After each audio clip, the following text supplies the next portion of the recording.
Salam alaikum wa rahmatullahi wa barakatuh. Dans cette vidéo, Inch'Allah, on va traiter le sixième exercice de la série 4. Alors, dans cet exercice, vous avez des expressions écrites sous forme détaillée. Et on vous demande d'écrire un algorithme qui permet de calculer la valeur de cette expression. Donc, عندنا عبارة مكتوبة بشكل مفصل كما تشوفوا معنا هنا. والمطلوب هنا نكتب خوارزمية تسمح لنا بحساب قيمة العبارة. Alors, avant de commencer, on commence par définir c'est quoi un terme général. Terme général أو الحد العام, d'accord, عبارة عن حد يمثل مجموعة من الحدود. Par exemple, alors je vous donne ici un ensemble de valeurs et à chaque fois on cherche le terme général. Par exemple, vous avez ces valeurs. Vous avez 1, 2, 3, ainsi de suite. Remarquez que ce sont des valeurs séquentielles, c'est-à-dire la différence entre un élément et le prochain élément, c'est 1. Donc, on dit que ce sont des valeurs séquentielles, يعني قيم متزايدة بواحد. Et dans ce cas-là, on dit que le terme général, ou le الحد العام, c'est I. Et dans ce cas-là, I prend les valeurs 1, 2, 3, ainsi de suite. Maintenant, vous avez ces valeurs. Ces valeurs représentent réellement, ce sont des valeurs paires, bien sûr. Ce sont des valeurs paires. Et on sait que le terme général d'un nombre pair, c'est 2 fois I, parce que ce sont des multiples de 2. D'accord? Donc, on va dire que le terme général, ou le had al-am, c'est 2 fois I, tel que I égale 1, ensuite 2, ensuite 3, ainsi de suite. Pourquoi j'ai dit 1, 2, 3? Parce que lorsque vous allez remplacer le I par 1 ici, vous obtenez 2, c'est-à-dire le premier nombre. Lorsque vous remplacez le I par 2 dans 2 fois I, vous obtenez 4. Et lorsque vous remplacez le I par 3, vous obtenez 6. D'accord? Prochaine suite, c'est des valeurs impaires. Par exemple, 1, 3, 5, 7, ainsi de suite. Là, vous avez deux termes généraux possibles. Soit j'utilise le terme général 2i moins 1. Et dans ce cas-là, les valeurs de I vont commencer de 1, ensuite 2, ensuite 3. Et vous pouvez également utiliser 2i plus 1, mais dans ce cas-là, I commence par 0. Alors faites attention, le premier cas, on commence par 1, parce que 2 fois 1 moins 1, ça vous donne 1. Et le deuxième cas, je commence par 0, parce que 2 fois 0 plus 1, ça vous donne également 1.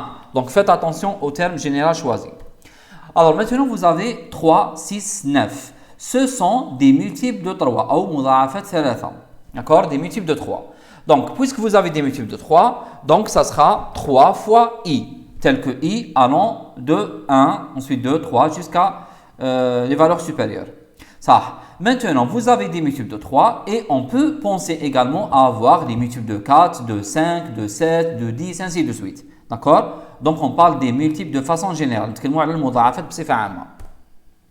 Maintenant, vous avez ces valeurs. Vous avez le 1, 2, 6, 24. Alors, faites attention. Le premier 1, c'est le 0 factoriel. Deuxième 1, c'est le 1 factoriel. Le 2 vient du 2 factoriel. Le 6, c'est 3 factoriel. Et le 24 vient du 4 factoriel. Donc, vous remarquez que vous avez des valeurs qui sont venues à partir des factoriels, des valeurs qui sont séquentielles. يعني قيم متتالية. صفر عاملي، واحد عاملي، اثنين عاملي، ثلاثة عاملي، أربعة عاملي. Donc, on va dire, puisque les valeurs sont séquentielles, donc le terme général, c'est I factoriel. Donc, عندكم I factoriel tel que I commence par 0, parce que tout d'abord, je cherche le factoriel de 0, ensuite 1, ainsi de suite. Maintenant, vous avez cette suite de valeurs. 1, 2, 4, 8, 16. Alors, un petit signe هنايا. Ces valeurs ont une relation avec un module que vous étudiez en première année, au premier semestre. Je parle du structure machine. Alors, si vous prenez par exemple 2, 4, 8, 16, ce sont des puissances de 2. Et donc, le 1, ça vient de 2 puissance 0. 2 puissance 0. 2 vient de 2 puissance 1. 4, c'est 2 puissance 2. Et 8, ça vient de 2 puissance 3. Et bien sûr, le 16, c'est 2 puissance 4. D'accord? Donc, vous avez toujours la montée C2 et l'exposant, c'est une valeur qui s'incrémente par 1 à chaque fois. يعني الأساس دائما 2 والأس هو اللي يتغير من قيمة إلى آخر من قيمة إلى أخرى. Donc, ننطلق من صفر إلى قيم متتالية بواحد. وبالتالي, vous avez le terme général, c'est 2 puissance I, tel que I commence par 0, ensuite 1, 2, 3, ainsi de suite. Maintenant, vous avez ces valeurs. 1, 4, 9, 16, 25. Bien sûr, ce sont des carrés, ou مربعات. Parce que le 1, c'est 1 au carré. Le 4, c'est 2 au carré. Le 9, c'est 3 au carré. Et le 16, bien sûr, c'est 4 au carré. Bien sûr, le 25, c'est 5 au carré. Donc, vous avez des valeurs séquentielles soumises à la puissance 2. Donc, on va dire le terme général, c'est I puissance 2. I puissance 2, tel que I commence par 1, ensuite 2, ensuite 3, ainsi de suite. D'accord, j'espère que c'est clair. Ça c'est le terme général. Donc, dans les expressions qu'on va voir par la suite, vous allez peut-être voir donc, ces ensembles de valeurs et dans chaque cas, vous devez trouver le terme général comme on a fait ici. Alors, voyons les choses, comment ça se passe. Donc, voici l'énoncé de l'exercice. On vous demande d'écrire les algorithmes permettant de calculer les valeurs des expressions suivantes. Et là, vous avez devant vous la première expression. Al-ibara al-oula. Alors, commençons par dire les choses principales. Donc, dans une expression détaillée, vous avez plusieurs termes. Parmi ces termes, on peut trouver ce qu'on appelle un terme étrange. Par exemple, ici, le 1, c'est un terme étrange. On peut trouver également des termes initiaux. Et on peut trouver ce qu'on appelle un terme final. Donc, le terme étrange, يعني حد غريب أو حد أجنبي. Les termes initiaux, الحدود الابتدائية. Le terme final, c'est الحد النهائي. مفهوم هنايا؟ صح. Il est à remarquer, bien sûr, que vous avez ici, si vous voyez ici la forme du terme initiaux avec la forme du terme final, vous trouvez qu'ils ont la même forme générale. يعني عندهم نفس الشكل. نهضر على الحدود الابتدائية qui sont en vert بالأخضر والحد النهائي اللي راهو بالأزرق. عندهم نفس الشكل العام. مفهوم؟ ça veut dire عندهم نفس الحد العام. Par contre, le terme étrange, remarquez qu'il ne possède pas la même forme comme les autres. Donc, il ne suit pas le terme général. مفهوم هنايا؟ Donc, le terme étrange toujours يكون عنده قيمة ما عندها حتى علاقة بلو terme général. Par contre, les termes initiaux et le terme final, ils ont la même forme générale. Ils suivent la forme du terme général. Alors, autre remarque. Dans un exercice similaire comme celui-là, bien sûr, ce qui est sûr et ce qu'on vous donne toujours, c'est les termes initiaux. يعني الحدود الابتدائية مفروغ منها. Vous allez les trouver dans l'énoncé. تسيبوهم في نص المسألة.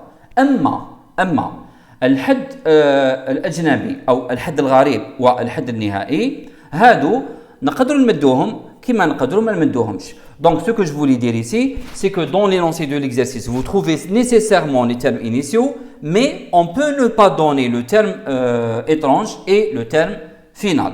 مفهوم هنا؟ صح. Alors, comment on va faire? Tout d'abord, il faut savoir à partir de quoi on commence et quel est notre but.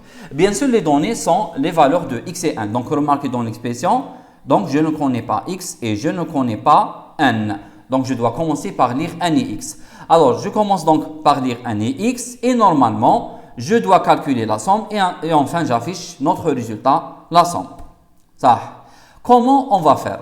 Donc, pour pouvoir écrire l'algorithme qui permet de calculer la valeur de cette expression, vous devez passer par deux étapes. La première étape, c'est une étape mathématique pure. يعني خطوة رياضية بحتة. Alors, dans cette étape, on va essayer de trouver l'expression équivalente sous forme générale simplifiée. يعني toute cette expression qui est sous forme détaillée, vous allez l'écrire de façon plus simple et plus simplifiée de cette manière. Donc, vous allez mettre le terme étrange tout seul, vous allez l'isoler, يعني تعزلوا الحد الغريب أو الحد الأجنبي, et tout ce qui reste, je parle des termes initiaux plus tous les termes initiaux jusqu'à arriver au terme final, tous ces termes, vous devez trouver pour ces termes un terme général et le mettre dans un sigma. Ça veut dire quoi? Ça veut dire que la somme S que vous allez calculer, c'est le terme général, par exemple ici le 1, auquel j'ajoute la somme, donc le sigma signifie la somme.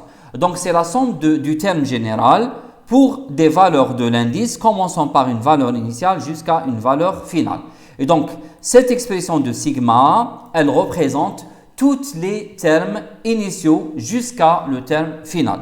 Maintenant, s'il s'agit d'une somme, vous utilisez le symbole sigma, et s'il s'agit d'un produit, vous utilisez le symbole pi qui représente le produit. D'accord? Ça. Dès que vous trouvez maintenant la formule simplifiée qui est soit la somme ou alors le produit, vous allez dans la deuxième étape, l'étape algorithmique, vous allez traduire ça sous forme d'un algorithme. D'accord? Alors, voyons comment on va faire avec notre expression. Alors, vous avez l'expression, et donc on commence par l'étape mathématique. On essaye de trouver donc la forme générale simplifiée. D'accord? Alors, comment on va faire? Première étape dans l'étape mathématique, on essaye tout d'abord de trouver ce qu'on appelle ici le terme général, celui-là. Ça, c'est quoi en fait, ou là, en réalité, le terme général? Le terme général, c'est un terme qui représente tous les termes initiaux ainsi que le terme final. Donc, هذا le terme général هذا أو الحد العام لازم يمثلنا جميع الحدود الابتدائية بالإضافة للحد النهائي. D'accord? Ça. Alors, pour ce faire justement, comment faire ça? On va prendre de préférence les termes initiaux. Donc, essayez d'éviter de prendre le terme final, toujours. Alors, vous prenez les termes initiaux et essayez de trouver, c'est-à-dire des choses qui sont communes et des choses qui sont différentes dans les trois termes. Ça. Alors, qu'est-ce que je vois par exemple ici? Je vois un 2. Et là, vous avez un 2. Et là, vous avez également x puissance 2. Là, vous avez 3. Vous avez un 3. Et vous avez x puissance 3. Donc, remarquez que les 2 et les 3, j'ai pu trouver les valeurs dans le même endroit. Alors, de la même manière, pour le premier terme, la première fraction, vous avez le 1 et vous avez le 1. Et remarquez ici que vous avez juste un x. Mais bien sûr, je peux ajouter x puissance, je peux mettre x puissance 1 parce que justement, x puissance 1, c'est x. D'accord? Et là, qu'est-ce que vous remarquez? Ce que j'ai encerclé, c'est les valeurs qui varient, qui changent. Et ce que je n'ai pas touché, ce sont des valeurs qui sont fixes. Et maintenant, puisque les valeurs sont des valeurs séquentielles, il y en a 1, ensuite 2, ensuite 3. Donc, on va généraliser ça et dire, pour chaque fraction, vous avez i moins x divisé par i plus x puissance i. Et là, vous remarquez que j'ai mis un i et un i pour dire que c'est la même valeur qui se trouve 3 fois. C'est clair? Ça. Passons maintenant à la deuxième étape. Donc, jusqu'à présent, on avait déjà trouvé le terme général. Et on a même pu trouver l'indice. L'indice, dans notre cas, bien sûr, c'est l'indice i. Parce que d'après la formule du terme général, la variable qui varie ici, c'est la valeur de i. D'accord? Passons maintenant à la deuxième phase dans l'étape mathématique. Dans la deuxième phase, on essaie de trouver maintenant la valeur initiale de l'indice, yani par quelle valeur commence le i, la valeur finale de i, d'accord, et ainsi de déduire est-ce qu'il y a un terme étrange ou pas. D'accord? Alors, pour ce faire justement, on va faire l'identification. Donc, je vais faire l'identification du terme général avec tous les termes que vous voyez dans l'expression. Donc, je vais faire une identification entre le terme général avec la première fraction, celle-ci, d'accord? Et en fonction de ça, j'essaie de déduire quelle est la valeur de i. Alors, dans quel cas le terme général est égal à ça? Il est égal à ça, bien sûr, lorsque i égale 1. De la même manière, je passe au deuxième fraction. Donc, pour que le terme général égale à la deuxième fraction, il faut que i égale 2. La même chose, troisième fraction, il faut que i égale 3. Ainsi de suite, et j'arrive au dernier terme, d'accord? Pour avoir le dernier terme, il suffit d'avoir i égale n. Maintenant, qu'est-ce qui reste? Il reste le 1. Et le 1, justement, alors n'essayez pas d'accélérer les choses et de dépasser le 1. Faites attention, le 1 peut être un terme étrange comme il peut être un terme parmi les termes de la suite. Donc, faites attention. On va essayer justement de vérifier est-ce qu'on peut avoir le 1 à partir du terme général. En remplaçant le i par une certaine valeur et sans attribuer une valeur à x. معناتها ما عندكش الدروة توشي x، ما تعطيلو حتى قيمة x. عندك الدروة تمد قيمة لل i à condition qu'elle soit une valeur entière، d'accord؟ تعطيها قيمة صحيحة، d'accord؟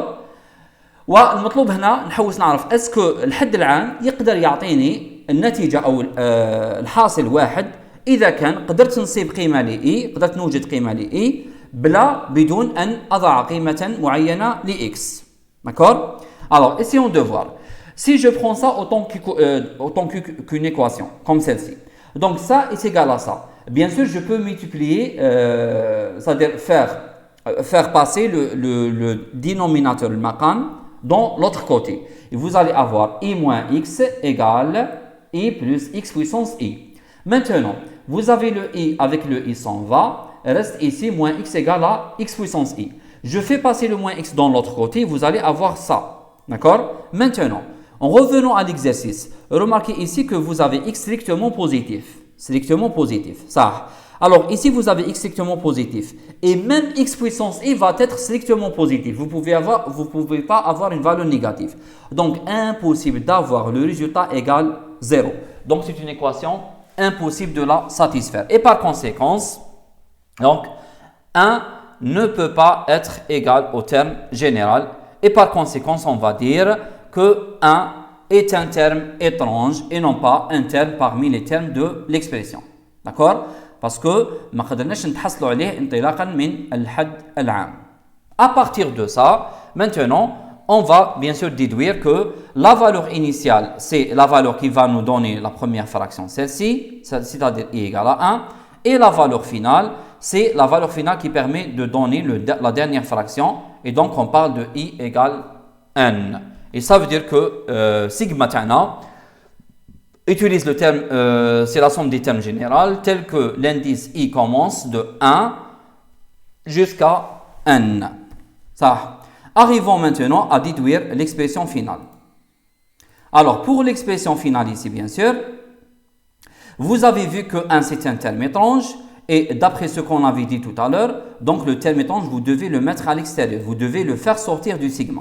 D'accord? Vous devez le faire sortir du sigma comme ici. Donc, vous allez mettre un 1 plus sigma. Sigma, à l'intérieur du sigma, vous avez le terme général qu'on avait trouvé, c'est-à-dire i moins x sur i plus x puissance i. Et pour le sigma, donc la valeur initiale de l'indice i, c'est 1, qu'on avait trouvé ici, plutôt ici. Et la valeur finale, c'était 1. D'accord? Ça. À partir maintenant de la formule finale qu'on avait trouvée, on essaie maintenant d'écrire notre algorithme.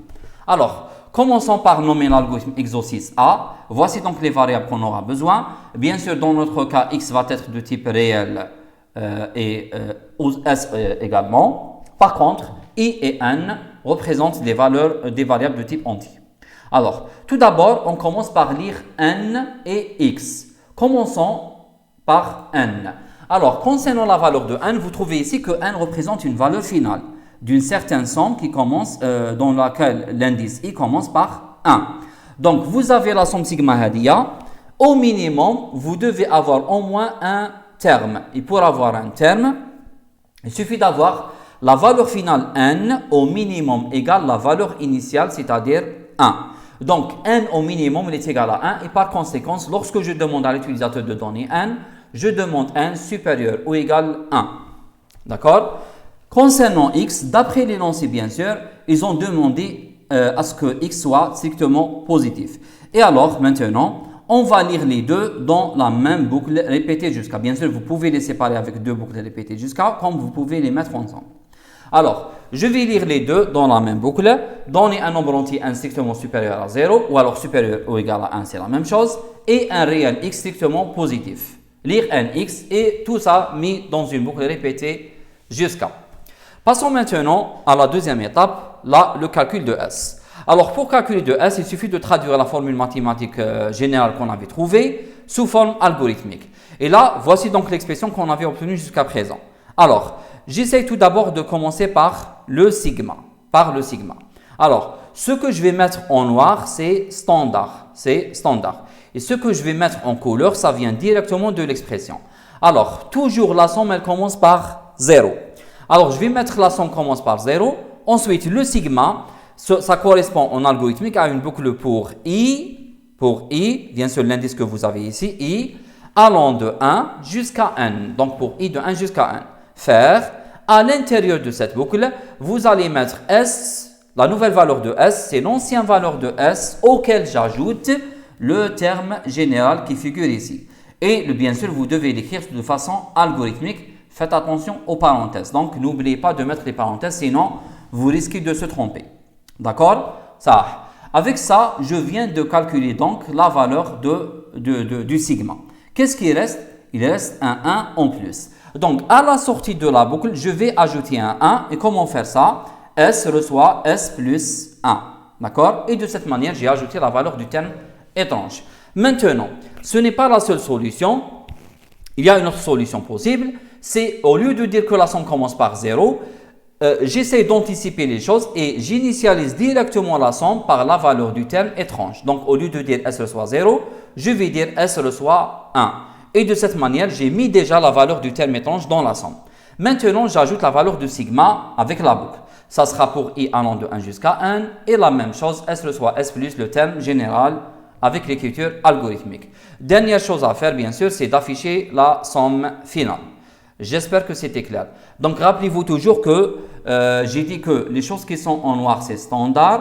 Et ce qui est en couleur, ça vient directement de l'expression. Et faites attention, si l'expression, elle est fausse, bien sûr, l'algorithme sera faux. D'accord?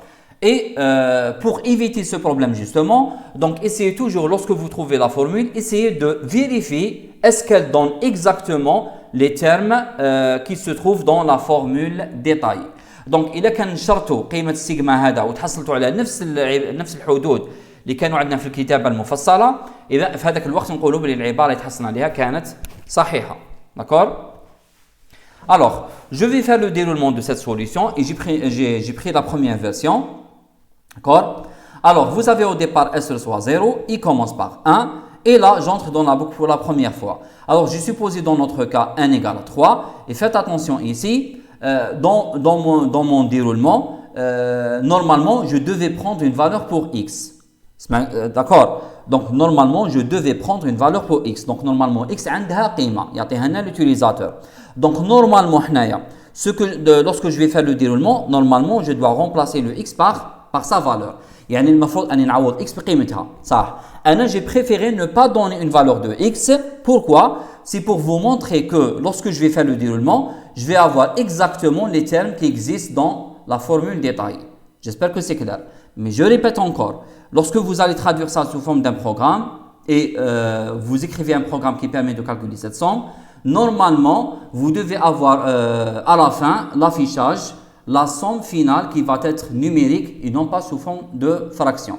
يعني ما يفيش لكمش كسور، يفيش لكم النتيجة على شكل عددي. J'espère que c'est clair. Alors, قلت il commence par 1 et j'exécute l'action pour la première fois. Donc, nouvelle valeur de S, c'est la valeur actuelle de S, c'est-à-dire 0, plus le terme général en remplaçant i par 1 pour l'instant. Alors, si vous allez remplacer le i par 1 dans cette expression, vous allez avoir exactement ce terme, celui-là. Donc, vous allez avoir cette somme. Passons à i égale à 2. Alors, lorsque i passe à 2, la nouvelle valeur de la somme, c'est la somme que vous avez déjà, c'est-à-dire ça, auquel j'ajoute le terme général en remplaçant le i par 2. Et lorsque vous allez remplacer le terme général par i égale à 2, en remplaçant le i par 2, vous allez obtenir exactement la deuxième fraction. Et par conséquence, vous avez la première fraction auquel j'ajoute la deuxième fraction. D'accord? Donc jusqu'à présent, remarquez, on a comme deux fractions. Alors je passe à i égale à 3 et donc la nouvelle somme, ça sera la somme que j'avais tout à l'heure auquel j'ajoute le terme général en remplaçant le i par 3. Et ça va correspondre à la troisième fraction. Et donc vous avez ça. Remarquez qu'à chaque fois, je suis en train d'ajouter une fraction dans la somme. يعني à chaque fois, في كل مرة راني قاعد نزيد أحد كسور في المجموع. Alors passons à i égale à 4. Mais comme moi j'ai choisi de prendre n égale à 3, donc j'ai dépassé la valeur finale n3 et donc je quitte la boucle. En quittant la boucle, j'exécute cette action qui me permet d'ajouter un 1 et donc j'obtiens la somme finale qui est la suivante. Donc remarquez que j'ai obtenu tout ça, d'accord? Ça c'était la somme finale lorsque n égale à 3. J'espère que c'était clair. Quelques remarques pour terminer. Alors rappelez-vous que dans la formule détaillée de l'expression qui est donnée dans l'énoncé, on peut ne pas donner le terme étrange ni le terme final. واش حبيت نقول؟ في العبارة اللي يعطوها لنا في نص المسألة نقدروا ما نعطيوكمش لو terme étrange اللي هو الحد الأجنبي أو الحد النهائي. مثلا, vous avez ça. Là par exemple, lorsque vous allez voir le 1, vous allez vous dire que le 1 c'est un terme étrange. Non, ce n'est pas un terme étrange. Alors, essayons de voir les choses tout d'abord. Donc, remarquez ici que vous n'avez pas un terme final, ça n'existe pas. Et donc, lorsque vous n'avez pas le terme final, vous devez aller jusqu'à l'indice égale n, jusqu'au rang n. D'accord? Ça. Alors, j'essaie tout d'abord de trouver le terme général. Alors, remarquez que vous avez x puissance 2, et là vous avez 3. Vous avez ici 3 et là vous avez 4. Là vous avez par exemple x puissance 1 parce que x puissance 1 c'est x et là vous avez 2. Donc qu'est-ce que vous remarquez? Vous remarquez que la puissance, c'est-à-dire c'est égal à la valeur du dénominateur moins 1. يعني قيمة المقام زايدة على قيمة الأس بواحد. Et ça veut dire quoi? Donc si vous allez dire que dans le numérateur في البسط vous avez x puissance i, donc dans le dénominateur في المقام عندكم i plus 1. Et par conséquent le terme général c'est x puissance i sur i plus 1. Ça c'est le terme général. Maintenant, concernant le 1, vous voyez ici que vous avez le 1. Le 1 bien sûr n'est pas un terme étrange. Pourquoi? Parce que lorsque vous allez remplacer le i par 0 dans cette formule, vous allez avoir x puissance 0 qui vous donne 1 et 0 plus 1 qui vous donne 1. Et donc 1 par 1 et ça vous donne 1. Par conséquent 1, ce n'est pas un terme étrange, mais c'est un terme parmi les termes de l'expression. Et je répète encore, comme on n'a pas donné ici le terme final, ça veut dire que vous allez aller jusqu'à la valeur finale i égale n. Et donc, voici ici la formule finale. Donc, c'est la somme de x puissance i sur i plus 1, tel que i allant de 0 jusqu'à n. Pour traduire ça de façon algorithmique, vous allez donc initialiser la somme par 0. Pour i allant de 0 jusqu'à n, que vous devez tirer à partir de la formule. D'accord, faites attention. À l'intérieur, S reçoit S plus le terme général écrit de façon algorithmique. Et je répète encore, faites attention aux parenthèses. Autre remarque, dans ce type d'exercice, 80% de la difficulté du travail réside dans l'obtention de la formule générale. وش معناتها؟ معناتها نوعية هذه التمارينات الصعوبة أو 80% من الصعوبة تكمن في المرحلة الأولى أو المرحلة الرياضية. يعني في إيجاد العبارة العامة المختصرة. Et 20% pour l'écriture de l'algorithme plutôt. Donc, ça veut dire si vous arrivez à trouver la formule générale simplifiée de façon correcte, donc la traduction de ça de façon algorithmique va être très simple. Alors, dans le cas où vous avez un produit des termes et non pas une somme, comme par exemple vous avez ça, là j'ai pris les mêmes fractions que j'avais tout à l'heure, d'accord? Donc, par exemple ici, la formule simplifiée va être produit de x puissance i sur i plus 1 tel que i allant de 1 jusqu'à n. Et voici donc la traduction en algorithmique. Faites attention, le produit commence par 1 et non pas par 0. C'est l'élément neutre par rapport à la multiplication. Parce que si vous allez commencer par 0, il va tout multiplier par 0 et vous allez obtenir bien sûr une note 0. Alors, première différence, c'est que le produit il est initialisé par 1 et non pas par 0. Et deuxième différence, c'est que ici vous devez mettre le symbole de l'étoile, la multiplication, au lieu du symbole plus de l'addition. J'espère que c'est clair. On se voit Inch'Allah pour la prochaine vidéo. Salam alaikum.